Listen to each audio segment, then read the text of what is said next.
everybody. I'm Cassidy, one of your Indianapolis Colts cheerleaders, and you're watching the Believe in Colts podcast. Welcome back to Believe in Colts. I'm Lawrence Owen. With me, as usual, are my guys Jerraud Powers and Rodney McLeod. And with us for just a moment is a very special guest, someone who also has close ties with our new Indianapolis Colts head coach, Shane Steichen. Please welcome Brandon Graham, defensive end for the Philadelphia Eagles.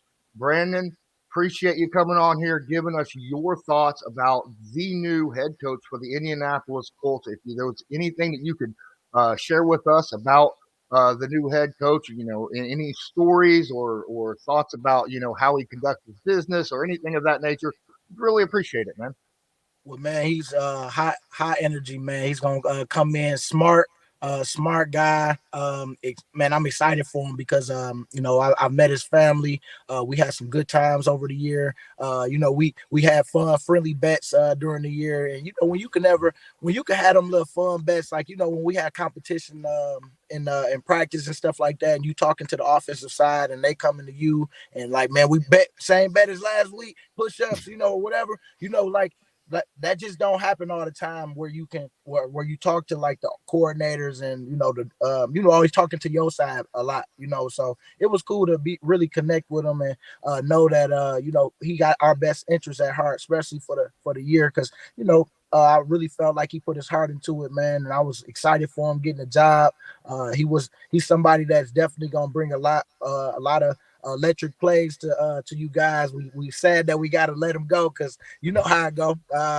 When you do good in this league and as a coach, that's your window of opportunity, and I'm happy he got it. But yeah, man, y'all got y'all a smart coach, man. I'm excited to see how he handles the room now that he's the guy. Because you know how it goes. Sometimes I don't think the room too big, because last year with him being on that team, we had a lot of big personalities he had to deal with, and he made it work with them guys. So you headed in the right direction when you do that. All right. Well, thank you so much for giving us your insights on the Shane Steichen, and I won't take any more of your time. Appreciate you coming on here, and have a great day and a good off season, man. Thank you, man. Anytime. All right, BG. All right. That was Brandon Graham, and I just want to remind everybody that even though this is the off season for the NFL, BetOnline still remains your number one source for all your sports betting this season. Not just NFL, but baseball, basketball, hockey, doesn't matter what it is. They are the guys to go to. You'll always find the latest odds, team matchup info, player news, and game trends at BetOnline. BetOnline features live betting, free contests, live scores for almost any sport or game imaginable. We're the fastest and easiest way to bet on all your favorite leagues and events. Head to betonline.ag to join and receive your 50% welcome bonus on your first deposit. Make sure to use the promo code BELIEVE, that's BLEAV, to receive your rewards. Bet Online, where the game starts. Well, guys, we got some really good news, at least in my opinion, yesterday. First off, Reggie Wayne announced, obviously, that he will be sticking around as the wide receivers coach under Shane Steichen, which kind of, under normal circumstances with a new head coach, is a bit of a shocker. Especially when, he's an offensive coach and he's been bringing in his own guys as of late. And then, of course, Gus Bradley being retained as the defensive coordinator. It'll be interesting to see how his staff is, who stays and who's going to be put together with maybe new opportunities. But Jerraud, how are you doing today, man? Oh, I'm good. No complaints. Happy to be here. How about you guys? Rodney? I'm blessed, man. It's another day.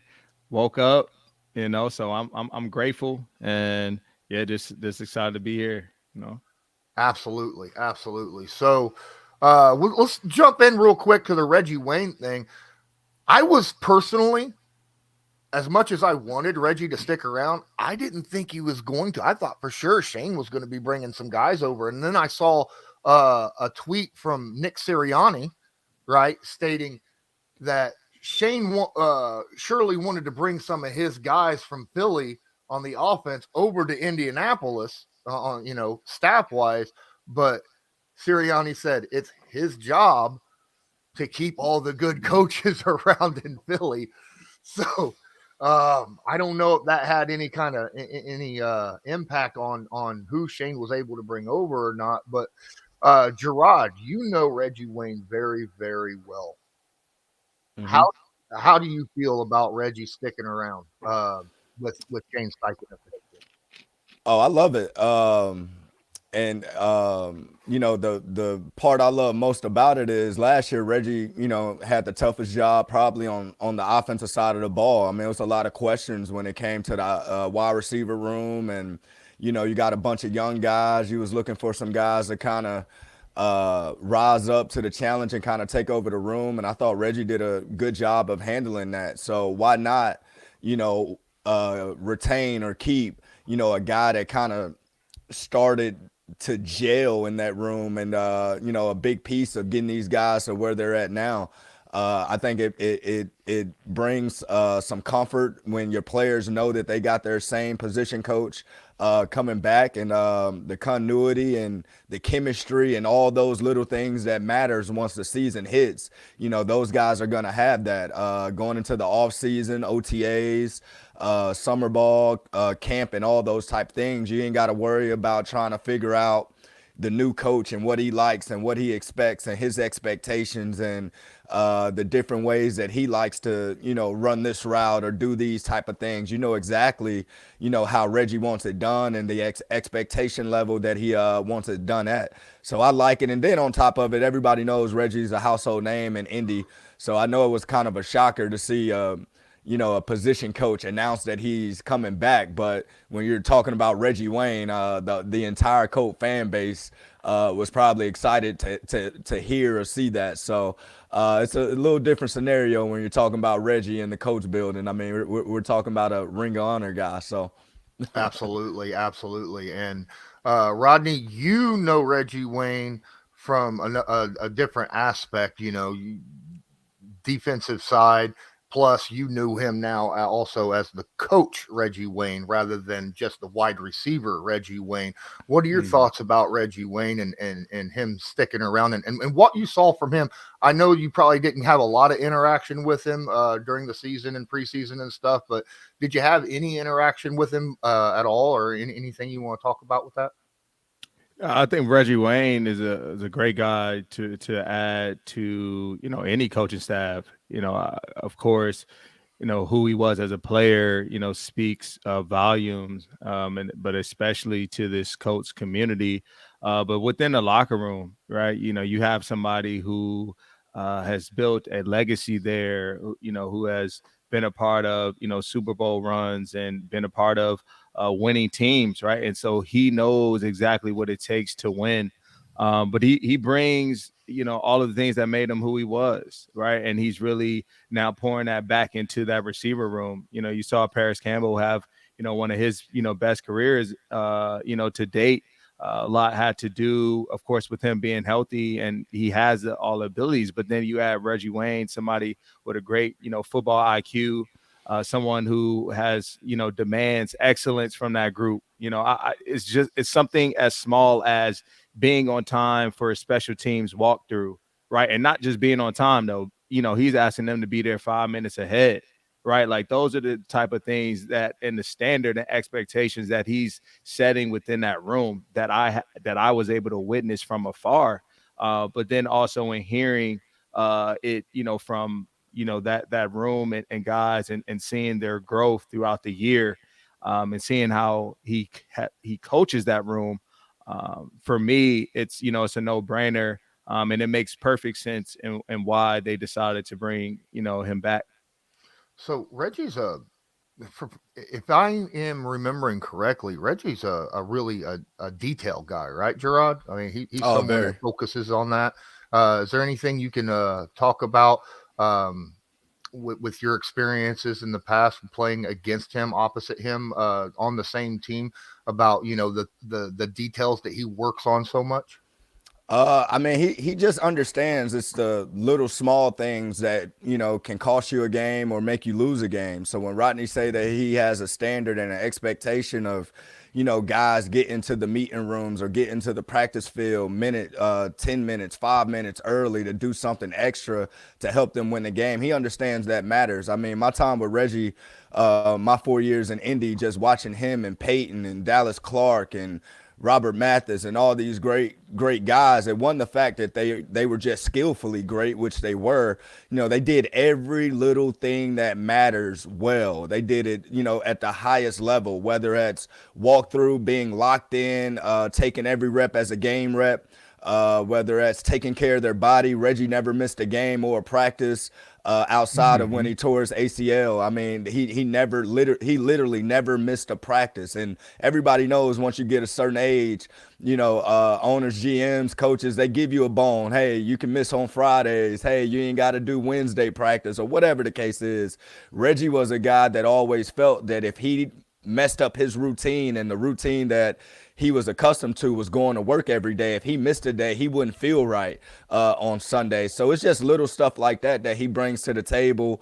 And when he has a young room and a young group that's trying to figure it out, you know, nobody's in that room has really established themselves as I guess a household name yet. Far as in the wide receiver room, we got some guys that's close or maybe that's about to merge and become a household name, but you got a bunch of guys that's still trying to figure it out, still trying to soak every ounce of knowledge they possibly can. And Reggie is the right man for it. I mean, he'll have those guys playing at a high level this year for sure. Absolutely. Rodney Jerraud talked about back in the day when he was playing with Reggie that he would talk to guys about, you know, hey, what did I do wrong here? What did I do to tip off what I was, you know, what route I was running or whatnot like that. Is he coaching that way? Do you ever see him go to the defensive side of the ball during practice and ask questions or something of that nature, or is he still, or is he too concerned with departing the knowledge he already has onto these young players? I'm just curious about that.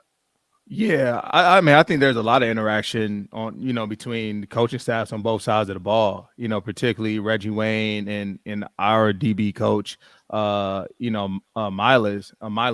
And so, you know, those two, you know, will go back and forth. I see Reggie talking to Gus, you know, Bradley often.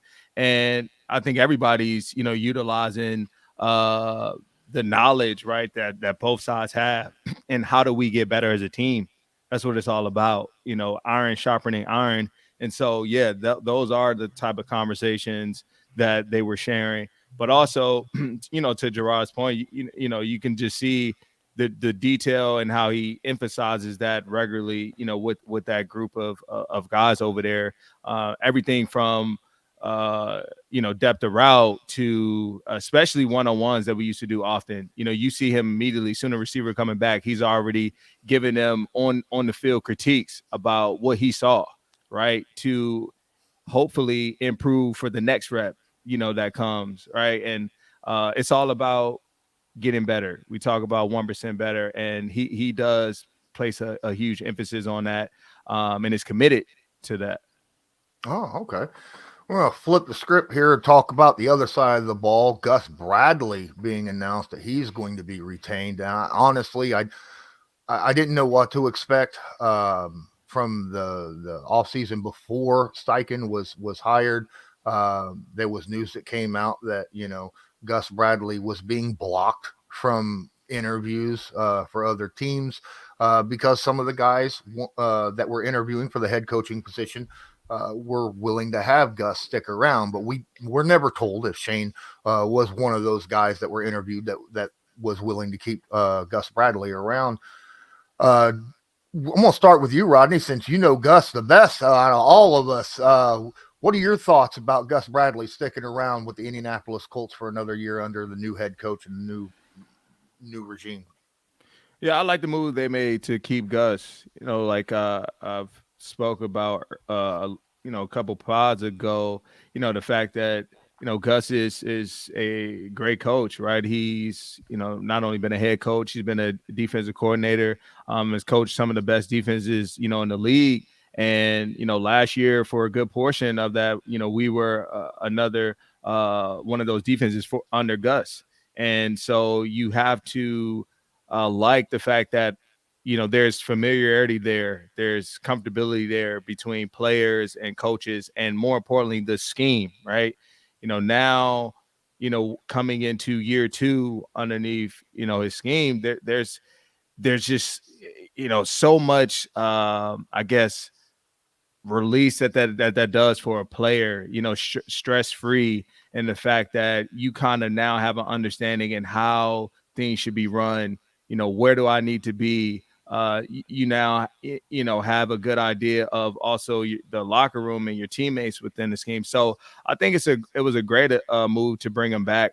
It's not broke, then no need to fix it, right? And so when I look at what we were able to do last year defensively, I like the move to bring Gus back. Awesome. Jerraud, what'd you see from Gus this past season? Just to piggyback off what Rodney said, whenever you got a returning coordinator as a player and you just been through a system the first time, it's a comfort level that you have going into the off season, getting ready to go back and start OTAs and summer ball and all that. You're not on the I guess the thinking wave of not knowing the unsure. Like now you know exactly what Gus likes, what he don't likes. You know how he coaches. You know his personality. You know his wife. You know his kids. You know all these other things that you didn't even get a chance to you didn't have a chance to know or experience, during that first year, because the only thing that mattered was learning the playbook. Like, man, I got to learn this playbook. I got to know my job, my responsibilities, where he wants me at, what he don't want me to do, all those type of things.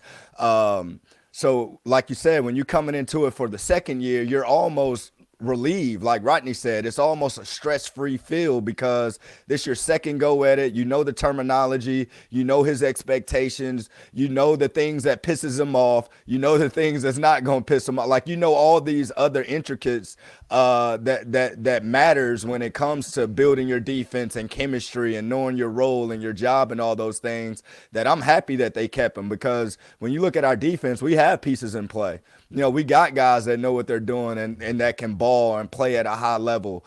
So for those guys to return and be in the second year in the system, you expect, like Rodney said, how good we look for most of the year, you expect that to go to even another level, just off of the comfort of knowing the playbook inside and out. So I got a question for both of you guys. There was, there's a little bit of a difference between, what was here 2 years ago under Matt Eberflus, what was here last year under Gus Bradley. And some players performed differently that were here between both those, those two coordinators. And the excuse of scheme fit has came up quite a bit. Is that a thing? Is that a situation where, especially since both of you guys are the back end of a defense, does scheme play a big role on how effective you are when you're able to play on the backside? Yeah, I think. Oh, go ahead, Rodney. Go ahead. Oh yeah, I was saying, yeah, I think it does play. It does have an impact, on players and their performance. But I think, like anything else, man, I think the good thing about, what we just spoke about is the understanding, right, and the knowledge that both sides now have, right? We know everything about Gus Bradley and the rest of that staff, everything from schematics to personality to expectations to standards to presentations, right? Like we have a good idea and energy level, all those things, right? And I think the same is now, they could say the same and understand what they exactly have, right, from every player within that locker room and on that defense. So I think now, the coaches who are able to also make, the proper adjustments or build their scheme around the strengths, right, of their players, really takes your defense to the next level. And I think that's just like, that's on offense too. You see a lot of coordinators also tailoring the way that their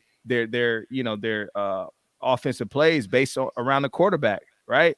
You think of all of these, running quarterbacks that we have, dual threat quarterbacks, and how that is an added addition to a playbook that you have to add that layer, right? Because that puts pressure now on, the defense. And so I think the same thing is going to be required for, as a defensive coordinator, as you look at your roster and how it's built, going into this year, you say, okay, how does my scheme help, elevate or bring out the best in these guys? What positions can I put them in, right? Where can I tweak here and there, but still keep the integrity of my scheme, but be able to, also play towards my players' strengths. No, I agree. I agree. I think the best coaches and players, like the best coaches, are able to adjust their scheme without, like Rodney said, changing the integrity of it and putting their players in position to do what they do best. Whether you got a guy that might be great at man coverage, you might be in a zone scheme, so you might have certain little ways of changing certain calls to put this guy in more of a man-to-man type of a feel or situation, even though it might be a zone type call. And then as a player, once you get into the pros as a professional, I honestly believe as a player, you should be able to adapt to whatever scheme you're playing in, because if you wasn't good enough to play in the NFL, you wouldn't be here. You don't see everybody just playing man to man, every single down possible, and then they can't play cover 2 or cover 4, and vice versa. I mean, I guess one of the examples I can use is you look at somebody like Patrick Peterson. His whole entire career, he was looked at as a lockdown, man-to-man guy. He don't want to play zone, whatever the case may be. And then he goes to Minnesota, and this past year had one of his best seasons ever. And they play more of a, multiple coverage type thing, to where it's just not man-to-man. He might be in quarters, he might be in 3, or whatever the case may be. You look at Richard Sherman, who goes from in Seattle. He went from, he's just a cover 3 corner, to he went to Tampa Bay under Coach Todd's system, which is a man-to-man defense, and had a good year his year at Tampa Bay. So I think it's all about players willing to adjust, but it's also with coaches willing to adjust their system as well and put guys in position to do what they do best. Awesome. So, yeah. Rodney, last year with the Indianapolis Colts and Gus Bradley, was there ever situations where, now I assume that in-game adjustments happen often in the NFL on the defensive side? Yeah. You have maybe a story or an anecdote or something of that nature from last year where, where you could bring something like that up, where you walked in with this game plan and then something completely different happened and Gus changed the system on it?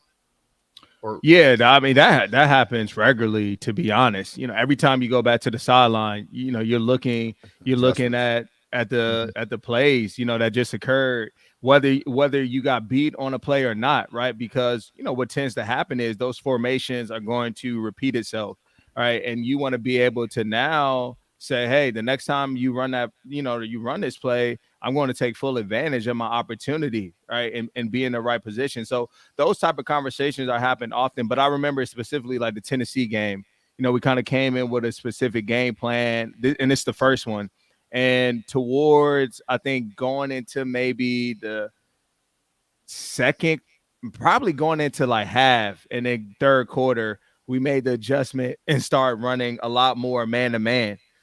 Just felt, one, we can get a lot more stingier in the run defense. And then 2, we felt overly confident in just our matchups that we had out there, our defensive backs versus, their skill group of receivers and tight ends. So Gus was able to make that adjustment, and we kind of had a little rally where we were able to close, the gap. Unfortunately, we didn't win, but we saw, a huge difference in one, getting them behind the sticks, and us really dictating and controlling that the game defensively once we made that in-game adjustment.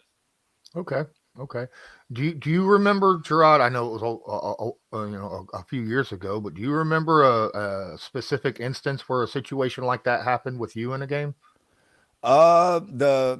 not to that in particular, but I remember like Todd Bowles after the second possession of every game we played, he would come to me and Pat and he would ask like, "Hey, can you handle your matchup?" Because he used to give you matchups at the beginning of the week. Hey, JP, you got Tavon Austin, Pat, you got, Calvin Johnson, or whatever the case may be. After the second series, he would come to us and be like, how's the matchup? Can you handle him? Can you do this? And he would adjust the game plan based off what we tell him. Like, it might be something like, hey, this dude faster than what I thought. I might need, a little bit over the top action or, whatever the case may be. And without changing the whole formality of, the game plan of what we worked on all week, he would just have little changes within his calls of how we play it. And like I said, that's what make, great coaches great. They're able to adjust on the fly and do whatever you got to do to help the players succeed, the most. And those were the coaches that I kind of benefit from the most. The ones that if I came to them with a concern or a problem or, hey, Bose, no, we got this one in the bag. You can call what you want to call. He would do that. Hey, all right, I'm going to leave you on the island by yourself since you said you can handle that matchup. Now I'm about to put these 8, 9 in the box or do whatever I got to do to stop the run. So those are some of the moments I remember just having a coach able to adjust just to help me succeed during the course of the game. Awesome. Yeah. And Gus is one of those guys. He's very receptive, to guys coming up to him, willingness to listen, hear you out, but also will come up to you, whether it's in a Wednesday practice, how you liking the coverage, how you feeling about it, or whether, like Jerraud said, in the game as well, or, at whatever point in time. So it's good when you can have that open relationship between player and coach. Absolutely. So I think that's going to do it for this episode of Believe in Colts. Got some insight, a little bit of information about Reggie Wayne and Gus Bradley, and a quick shout out to Brandon Graham for coming in at the beginning and giving his thoughts on the Colts' new head coach, Shane Steichen. This was Believe in Colts, brought to you by Bet Online with myself, Jerraud Powers, and Rodney McLeod. And until next time, as usual, go Colts. Do you believe?